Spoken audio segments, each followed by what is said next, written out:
Hello, hope everyone has had a good day. Today I will be teaching you guys about the rich history of Bangladesh. To learn about Bangladesh's history, we must first understand its geography. Bangladesh was blessed with very good land as it is the meeting of many rivers, better known as a delta. In fact, Bangladesh has the largest delta in the world. Like many other civilizations, the lush soil from the river allowed Bangladesh to produce high-quality rice and other crops. As time passed, Bangladesh became an important part for many different empires due to its ability to produce so many crops and other raw materials. The first people to settle on the land were known as the Vanga. Nothing much is known about them, and the little that is known comes from the Mahabharata and Ramayana. Fast forward a couple centuries, after being controlled by the Maurya Empire, the Gupta Empire, and the Mughal Empire leaving the biggest impact behind as 80% of Bangladesh is Muslim. After the decline of the Mughal Empire, the East India Company took over Bangladesh and then majority of South Asia. They used Bangladesh as a base to export many goods, similar to what they did in India. Although some people from these South Asian countries became very rich, many more people became extremely poor, often living with little clothing and little to no food.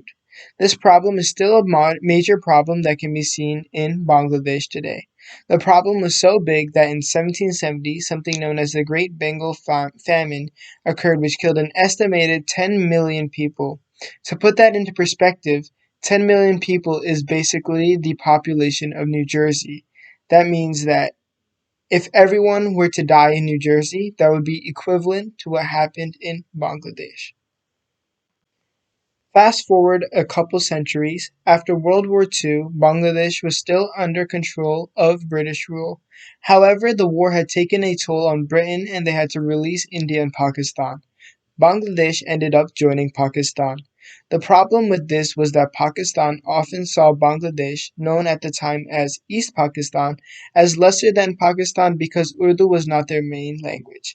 This leads me to my next story, which is the interesting story behind how Bangladesh had to declare independence for their own language and how they declared independence from Pakistan.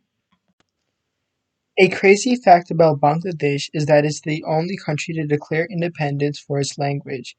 Bangla is the name of the language spoken in Bangladesh, and Desh in Hindi means country. Essentially, the name of the country, Bangladesh, refers to the language spoken in the country. The reason they had this name is because before independence and the guerrilla wars with West Pakistan, they were named East Pakistan.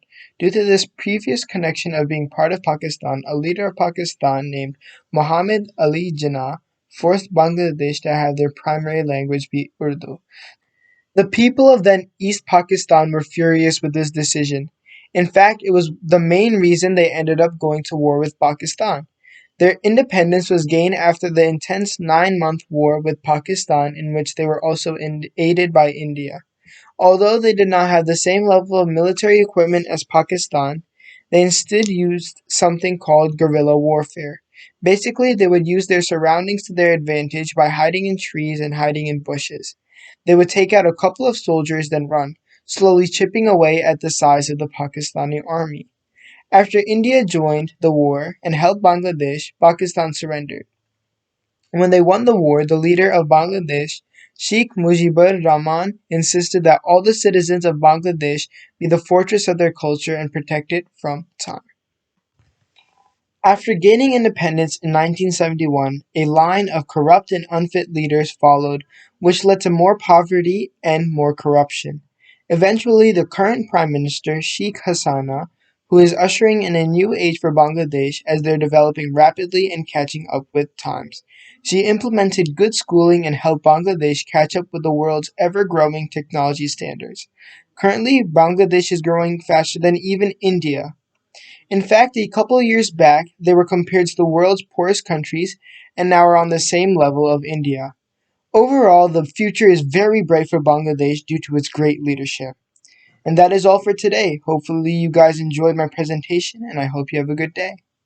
Thank you.